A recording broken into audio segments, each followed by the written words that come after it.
খবর 24 সাথে আপনাকে স্বাগত। নতুন নতুন খবর জানার জন্য আমাদের চ্যানেলে চোখ রাখুন। নমস্কার, খবর 24 সাথে আপনাদের স্বাগত। গোটা দেশে মহড়া, আর এই মহড়া হবে সাধারণ মানুষের জন্য। এই নিয়ে বৈঠকও হয়েছে। কেন্দ্রীয় স্বরাষ্ট্র মন্ত্রকের সঙ্গে বৈঠক একাধিক রাজ্যে, তার মধ্যে ছিল বাংলাও।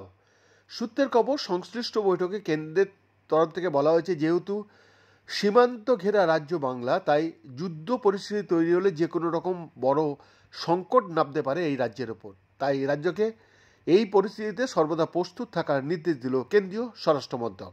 সূত্রের খবর, এই দিনে বৈঠকে কেন্দ্রীয় সরকারের তরফ থেকে স্পষ্ট বার্তা দেওয়া হয়েছে, যদি কোনোভাবে যুদ্ধ পরিস্থিতি তৈরি হয় তাহলে সামগ্রিকভাবে উদ্ধার কাজ এবং পরিস্থিতি নিয়ন্ত্রণ করতে হবে।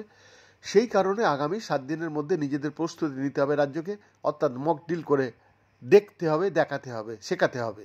রাজ্য প্রশাসন সূত্রে খবর, এই মুহূর্তে বাংলায় রয়েছে একাধিক সাইরেন। শুধু শহর কলকাতায় সাইরেন রয়েছে 95টি, তবে এর বড় অংশ দীর্ঘদিন অব্যবহারের ফলে অকেজো হয়ে পড়ে রয়েছে। সেগুলিকে দ্রুত সারিয়ে কার্যকরী করার নির্দেশ দেওয়া হয়েছে। এছাড়াও প্রায় প্রত্যেক জেলাতেই 20 থেকে 25টি সাইরেন রয়েছে, তার মধ্যে প্রত্যেক জেলার হেডকোয়ার্টারে একটা সাইরেন রয়েছে।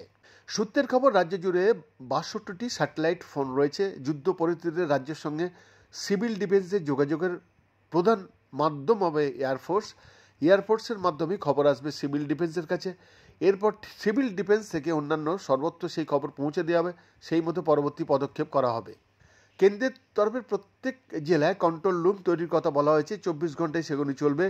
তবে বর্ষার কথা মাথায় রেখে মে মাস থেকে রাজ্যে এই ধরনের কন্ট্রোল রুম চালু হয়ে যায়। আপাতত সেগুলিকেই যুদ্ধ হলে উদ্ধার কাজ ও বিপর্যয় মোকাবেলার কাজে ব্যবহার করা হবে।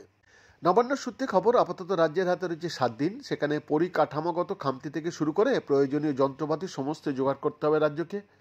উল্লেখ্য, মঙ্গলবার কেন্দ্রীয় স্বরাষ্ট্র মন্ত্রকের ডাকা বৈঠকে ছিলেন কেন্দ্রীয় স্বরাষ্ট্র সচিব গোবিন্দ মোহন।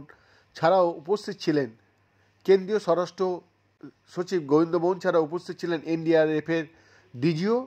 রাজ্যের তরফে ছিলেন মুখ্য সচিব মনোজ পন্ত, স্বরাষ্ট্র সচিব নন্দিনী চক্রবর্তী, বিপর্যয় মোকাবেলা দপ্তরের সচিব Rajesh Sinha, DG civil defence Jagmohan. Baidyanath দাসের রিপোর্ট, খবর 24/7।